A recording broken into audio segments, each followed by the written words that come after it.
Okay. नमस्कार साथियों, मैं अंकुश शर्मा आप सभी का सक्सेसविल एकेडमी के यूट्यूब प्लेटफॉर्म पर हार्दिक स्वागत अभिनंदन करता हूं। बेटा, जिसके जीवन में जितनी मोड़ जितनी समस्याएं आएंगी वो उतना ही सफल होता चला जाएगा, क्योंकि हर समस्या अपने साथ एक मौका लेकर आती है। नमस्कार साथियों, स्वागत है आप सभी का सक्सेसविल एकेडमी के यूट्यूब प्लेटफॉर्म पर।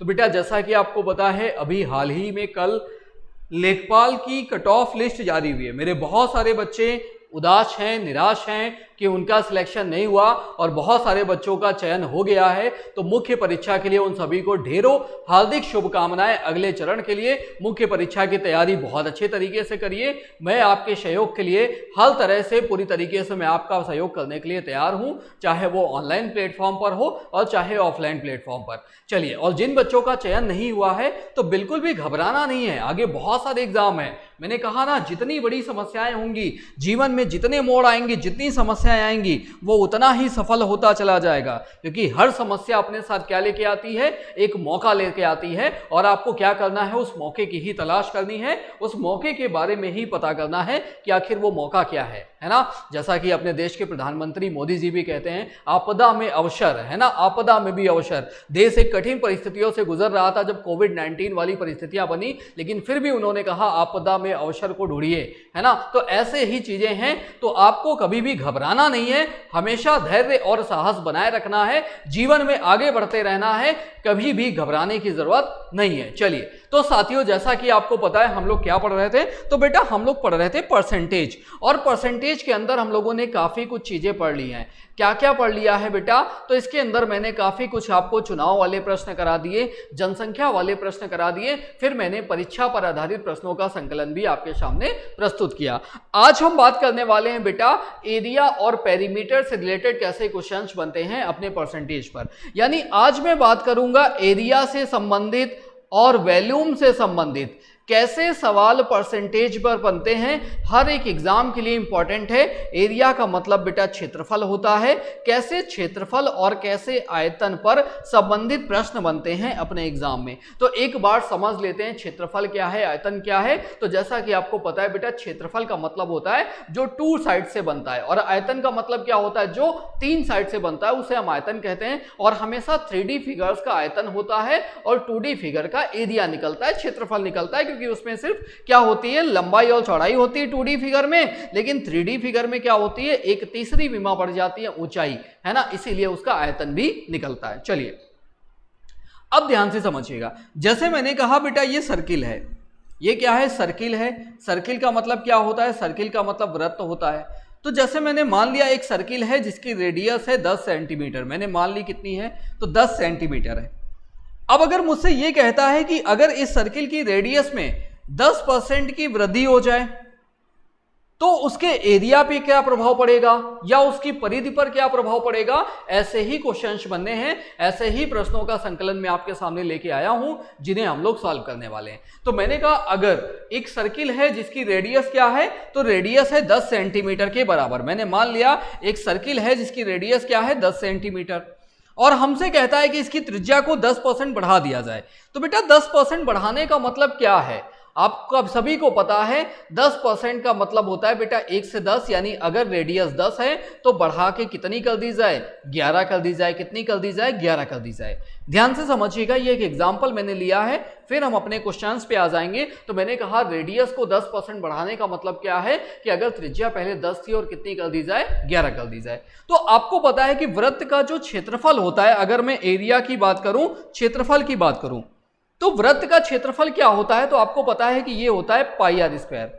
क्या होता है? पाई आर स्क्वायर। तो आपको पता है भाई वृत्त का एरिया होता है पाई आर स्क्वायर। यानी जो क्षेत्रफल निर्भर करता है वो किस पर? वो त्रिज्या के स्क्वायर पर, यानी कि रेडियस के स्क्वायर पर, यानी कि त्रिज्या के वर्ग पर निर्भर करता है। तो जब भी कभी ये सवाल परसेंटेज में आएगा तो मुझे सिर्फ और सिर्फ त्रिज्या ध्यान रखनी है और त्रिज्या का वर्ग ध्यान रखना है कि एरिया में क्या परिवर्तन होगा। यानी जो रेडियस के वर्ग में परिवर्तन होगा वही उसके क्या नाम है? एरिया में परिवर्तन हो जाएगा। तो पहले रेडियस अगर 10 थी तो एरिया 100 बन जाएगा, बाद में रेडियस अगर 11 है तो एरिया कितना? 121 बन जाएगा।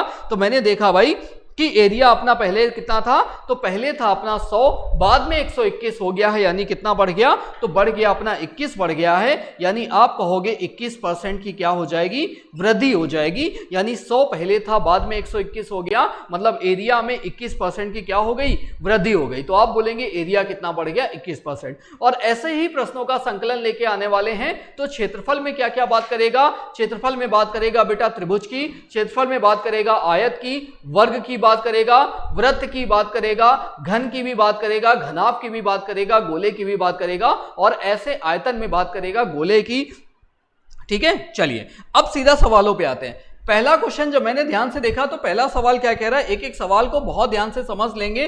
क्या करना है, बस आपको चीजें ध्यान से समझ लेनी है। ठीक है, एक एक सवाल को बहुत ध्यान समझना है। जब मैंने पहला सवाल देखा तो पहले सवाल में क्या करना है, तो मैंने पहला सवाल पढ़ा, क्या कह रहा है, किसी वृत्त के व्यास में 100% की वृद्धि कर दी जाए। एक सर्किल है, यदि हम उसके व्यास में कितनी वृद्धि कर दें, 100% की वृद्धि कर दें। ध्यान से समझिएगा बेटा। तो वृत्त में व्यास क्या होता है, तो आपको पता है डायमीटर, व्यास को क्या बोलते हैं, डायमीटर बोलते हैं। और ये जो डायमीटर होता है ये रेडियस का डबल होता है। क्या होता है ये, तो रेडियस का डबल होता है, यानी त्रिज्या का दोगुना ही क्या होता है, व्यास होता है। तो उसने कहा यदि किसी वृत्त के व्यास में 100% वृद्धि कर दी जाए तो क्षेत्रफल में कितनी वृद्धि हो जाएगी। तो अभी मैंने बताया कि अगर जो काम क्षेत्रफल में और जो काम त्रिज्या में हो रहा है वही काम व्यास के साथ होता है, अगर मैं व्यास को डबल करूंगा तो बेटा त्रिज्या भी क्या हो जाएगी, डबल हो जाएगी। तो आपको क्या मानना है, आपको मानना है कि अगर पहले त्रिज्या 1 थी और अगर 100% वृद्धि कर दी जाए तो 100% वृद्धि का मतलब होता है क्या, उसको डबल कर दिया जाए। 100% वृद्धि का मतलब क्या होता है कि उसको डबल कर दिया जाए, यानी अगर पहले त्रिज्या 1 थी तो बाद में उसे कितनी कर दी जाए, तो बाद में उसे 2 कर दिया जाए। और अभी मैंने बताया जब बेटा एरिया की बात करेगा तो उसने कहा क्षेत्रफल में, एरिया में कितने प्रतिशत वृद्धि होगी। तो एरिया के लिए क्या करना है, तो मैंने बताया एरिया के लिए क्या करना है, रेडियस का स्क्वायर, यानी 1 का स्क्वायर 1 होता है और 2 का स्क्वायर बेटा क्या होता है, 4 होता है। तो मैंने बताया अगर उसमें केवल एक साइड दी गई है, यानी कि अगर वो वृत्त की बात करता है और क्षेत्रफल की बात करेगा तो कुछ नहीं करना है, बस आपको त्रिज्या का स्क्वायर कर देना है। तो मैंने पहले त्रिज्या 1 मानी और डबल करने की बात कर रहा है, 100% वृद्धि का मतलब 2 गुना, यानी त्रिज्या 1 से 2 तो क्षेत्रफल 1 से 4 कितना बढ़ गया, तो आपने कहा 3 बढ़ गया बेटा। 1 से 4 हुआ है यानी कितना बढ़ा है, 3, और 3 किससे बढ़ा, तो पहले बेटा 1 था और 1 से 3 बढ़ गया तो 100 से कितना बढ़ जाएगा, तो आप बोलेंगे बेटा 300% बढ़ जाएगा। और यही आपके सवाल का आंसर हो जाएगा जो ए वाले ऑप्शन में दिया गया है। तो आपने देखा कि उसके एरिया में कितना परिवर्तन हुआ, तो एरिया 300% क्या हो गया, बढ़ गया। बात समझ में आ गई कि नहीं आ गई।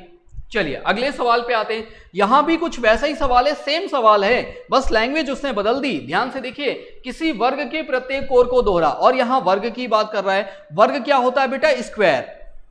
वर्ग क्या होता है, स्क्वायर यानी वर्ग। और वर्ग में भी पता है क्या होता है, एरिया किस पर निर्भर करता है, भुजा पर। भुजा का स्क्वायर ही तो एरिया होता है। यानी अगर वो वर्ग की बात करेगा या वृत्त की बात करेगा तो मुझे क्या करना है, तो मुझे उस भुजा का स्क्वायर, रेडियस का स्क्वायर करना है क्षेत्रफल में, बस इतना सा करना है। तो उसने कहा प्रत्येक कोर को दोहरा, तो मैंने मान ली कोर का मतलब भुजा होता है बेटा। अगर मैंने मान ली पहले भुजा 1 है, दोहरा का मतलब 1 से 2 कर दिया जाए तो एरिया क्या हो जाएगा, 1 का स्क्वायर 1 और 2 का स्क्वायर 4। सेम सवाल, 3 बढ़ गया, आंसर कितना बेटा, तो 300% उत्तर आ गया। और यही आपके सवाल का आंसर है, यानी डी ऑप्शन। और सवाल सेम था, वर्ग पे बन गया वृत्त पे, लेकिन आंसर क्या है, सेम है। चलिए अगले सवाल की ओर बढ़ते हैं। ध्यान दीजिएगा, यहां कह रहा है एक वृत्त की परिधि को 50% कम कर दिया जाए। समझिएगा, इस बात को समझिएगा। जैसे मैंने कहा कि एक सर्किल है, अगर इसकी रेडियस बेटा 10 है तो मैं आपसे पूछूं परिधि क्या हो जाएगी, तो आप बोलोगे परिधि होती है सर 2 पाई आर। क्या होती है, 2 पाई आर। तो आपने कहा r बराबर 10 रखा तो परिधि आ गई 20 पाई। बहुत ध्यान से समझिएगा, अगर मैंने एक दूसरा सर्किल ले लिया और मैंने इसकी रेडियस कर ली 20 और मैं आपसे पूछूं कि अब बेटा परिधि क्या है, तो आप बोलोगे सर परिधि तो 2 पाई आर होती है। तो r बराबर 20 रखा तो परिधि आ गई क्या, 40 पाई। अब ध्यान दीजिएगा, जो पॉइंट मुझे आपको समझाना है, तो मैंने क्या देखा, जब मैंने रेडियस को डबल किया 10 से 20, तो परिधि भी क्या हो गई, डबल हो गई। यही बात तो मैं आपको समझा रहा हूं कि अगर रेडियस को डबल करेगा तो व्यास भी डबल हो जाएगा, रेडियस को 4 गुना तो व्यास भी 4 गुना, रेडियस को 2 गुना तो परिधि पे भी 2 गुना हो जाएगी। यानी जो काम रेडियस के साथ होता है वही काम परिधि के साथ होता है। तो परिधि बोले, व्यास बोले, रेडियस बोले, सेम प्रोसेस करना है। उसने कहा वृत्त की परिधि को 50% कम कर दिया जाए, तो बेटा 50% कम करने का मतलब क्या होता है, आप 50% को फ्रैक्शन बना लो, क्या होता है, 1/2 होता है। इस बात का यह मतलब है कि अगर पहले परिधि क्या है, पहले परिधि है बच्चा 2, तो बाद में 1 कम हो गई, यानी कितनी हो गई, 1 हो गई। ये बात आपको समझ आई कि नहीं आई? अगर बढ़ाने की बात करता तो मैं उससे 2 से 3 कर देता, लेकिन उसने कम करने की बात करी तो मैंने कहा पहले अगर परिधि 2 थी तो बाद में 1 कम हो गई, यानी 1 हो गई। अभी मैंने बताया परिधि में जो फर्क वही रेडियस में, इसका मतलब है रेडियस भी 2 से 1 हुई है।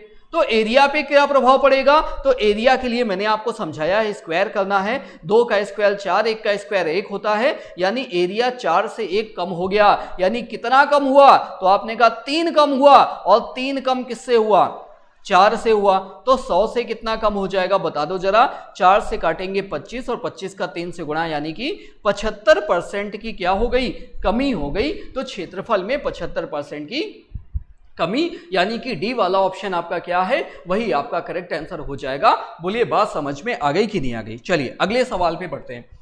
अगला सवाल क्या कह रहा है, एक वर्ग की लंबाई और चौड़ाई। अब यहां पे देख लो दोनों में अलग अलग चेंजमेंट कर रहा है। उसने कहा एक वर्ग का मतलब प्रत्येक भुजा बराबर बेटा।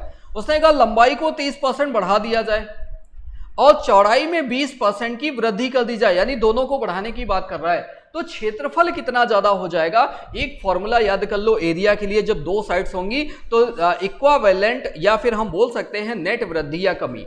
क्या बोलेंगे बेटा, नेट वृद्धि या कमी।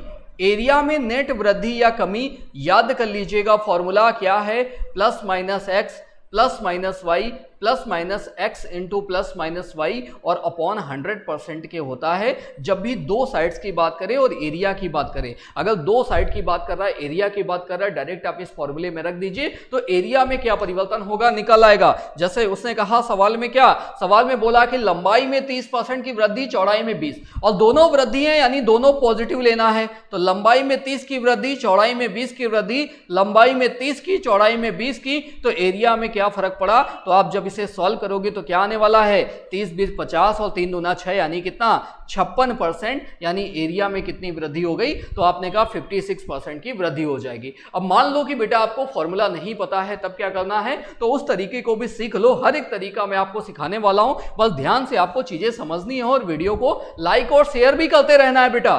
अभी आपके सपोर्ट की जरूरत है, ठीक है, आपको लाइक और शेयर भी करते रहना है। चलिए अब जैसे मैंने देखा कि लंबाई में 30% की वृद्धि है ना, और चौड़ाई में 20% की वृद्धि, बहुत ध्यान से समझिएगा। अगर मैंने मान लिया कि एक वर्ग था और वर्ग का मतलब प्रत्येक भुजा बराबर, मैंने कहा हर साइड 10 है। अगर मैंने बोला हर साइड 10 है तो एरिया क्या था, तो आप बोलोगे 10 दाम 100 हो जाएगा सर। अगर मैंने लंबाई को 30% बढ़ा दिया तो 10 से कितनी हो गई, 13 हो गई। 30% का मतलब क्या है कि 3 बढ़ गया, तो लंबाई 10 से 13 हो गई। और अगर मैंने चौड़ाई 20% बढ़ा दिया तो 10 से कितनी हो गई, 12। अब 13 का 12 से गुणा क्या होता है, 156। 13 का 12 से गुणा क्या होता है बेटा, 13 गुणे 12 156। तो आप देखोगे एरिया कितना बढ़ गया, 56 बढ़ गया, और 100 से बढ़ा है तो आप बोलोगे 56% ही क्या हो जाएगा, आंसर हो जाएगा। यानी 56% आपके सवाल का करेक्ट आंसर हो जाएगा। बोलो बात समझ में आ गई कि नहीं आ गई? समझ में आ गया सभी को समझ में आ रहा है। चलिए बेटा अगले सवाल की ओर बढ़ते हैं। अगला क्वेश्चन क्या कह रहा है, तो यहां पे उसने बोल दिया घन के बारे में, और बोला क्या है, एक घन का प्रत्येक सिरा 50% बढ़ा दिया जाए तो सतह का क्षेत्रफल। बेटा यहां भी क्षेत्रफल की बात कर रहा है, जब भी क्षेत्रफल की बात करें तो क्या स्क्वायर करना है, दिमाग में बसा लो। और उसने कहा 50% बढ़ा कर दिया जाए, तो बेटा 50% बढ़ाने का मतलब है 1/2, यानी अगर पहले सिरा था 2 तो 50% बढ़ाने का मतलब मैंने उसे कितना कर दिया, 2 से 3। तो क्षेत्रफल के लिए क्या करना है, स्क्वायर करना है। 2 का स्क्वायर 4 और 3 का स्क्वायर 9, यानी 4 से 9 हो गया, कितना बढ़ गया, 5 बढ़ गया और किससे बढ़ा बेटा 4 से बढ़ा, तो 100 से कितने बढ़ने वाला है, तो आप बोलेंगे 25 पंजे 125% बढ़ने वाला है। तो आंसर क्या आ गया, बी वाला ऑप्शन करेक्ट आंसर है, यानी 34 नंबर क्वेश्चन में बी वाला ऑप्शन आपका सही उत्तर हो जाएगा। बोलो बात समझ में आ गई कि नहीं आ गई। आप देख रहे हो बेटा हर एक सवाल को हम लोग कैसे सॉल्व कर रहे हैं, बस इसी तरीके से आपको भी करना है। अब अगला सवाल समझिए, यहां पर आयतन की बात कर रहा है, आयतन उसने कहा प्रत्येक भुजा को 10% बढ़ा दिया जाए, और 10% बढ़ाने का मतलब क्या होता है बेटा, 1/10 होता है, यानी पहले भुजा थी 10 तो उसने 1 बढ़ा दिया, यानी कितना कर दिया, भुजा कर दी 10 से 11।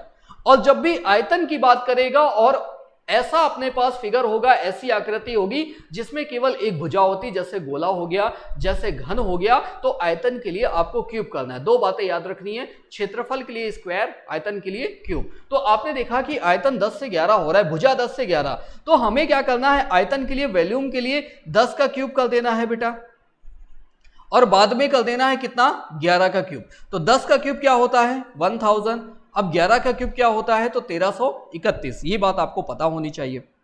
तो मैंने देखा अगर 1000 से 1331 हुआ तो कितना बढ़ा, 331 किससे बढ़ा, 1000 से। तो बेटा 100 से कितना बढ़ेगा, तो आपने कहा 100 से बढ़ गया कितना, 33.1%। कितना बढ़ा, 33.1, और यही अपने सवाल का करेक्ट आंसर हो जाएगा 33.1%, यानी कि बी वाला ऑप्शन क्या है, वही अपना सही आंसर हो जाएगा।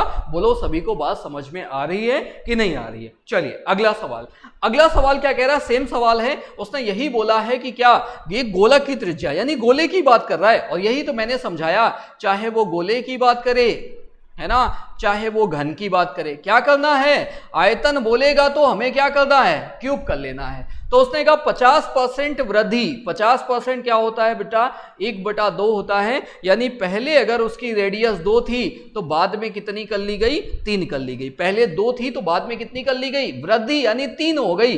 तो आयतन का मतलब क्या करना है, क्यूब करना है। 2 का क्यूब 8 होता है, 3 का क्यूब 27। अगर 8 से 27 हुआ कितना बढ़ गया, तो आप देखोगे कितना बढ़ गया, तो ये बढ़ जाएगा बेटा, सॉरी, अगर 8 से 27 हुआ तो कितना बढ़ गया, तो आप बोलेंगे 19 बढ़ गया। कितना बढ़ गया, 19, यानी आयतन कितना बढ़ रहा है, 19। लेकिन मुझे तो परसेंटेज में बताना है, तो आप बोलेंगे 19 बढ़ा, लेकिन किससे बढ़ा, 8 से। तो 100 से कितना बढ़ेगा, इसको सॉल्व कर लीजिए, 4 दूनी 8, 4 से काटने पे 25 आता है, 25 का 19 से गुणा और 2 का भाग। तो जाहिर सी बात है बेटा पूरा पूरा नहीं आने वाला है, तो 237.5 आंसर आने वाला है, क्योंकि मुझे दिख रहा है पूरा पूरा कटेगा नहीं, पॉइंट में आंसर आएगा, और अपने पास एक ही ऑप्शन है जो पॉइंट में है, तो 237.5 क्या है, अपना करेक्ट आंसर है। बोलिए समझ आया कि नहीं आया। चलिए अगले सवाल की ओर बढ़ते हैं।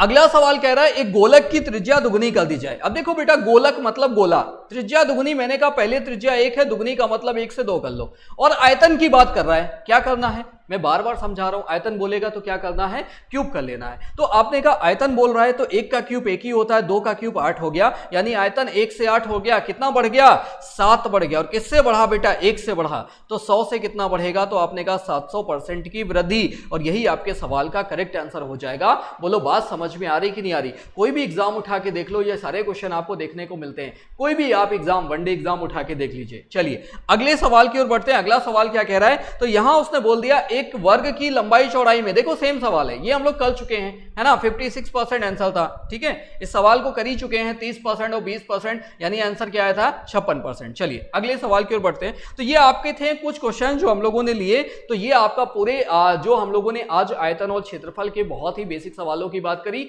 लेकिन वेरी इंपॉर्टेंट क्वेश्चन थे, ज्यादातर एग्जाम में आपको देखने को मिलते हैं। तो आज के लिए इतना ही, आज के वीडियो में इतना ही सीखिए, देखिए ध्यान से पूरा वीडियो, आपको पूरी क्लास समझ में आने वाली है। आगे की वीडियो में हम लोग परसेंटेज के अगला टाइप ऑफ क्वेश्चन लेके आएंगे, तो तब तक के लिए मिलते हैं। जय हिंद, जय भारत।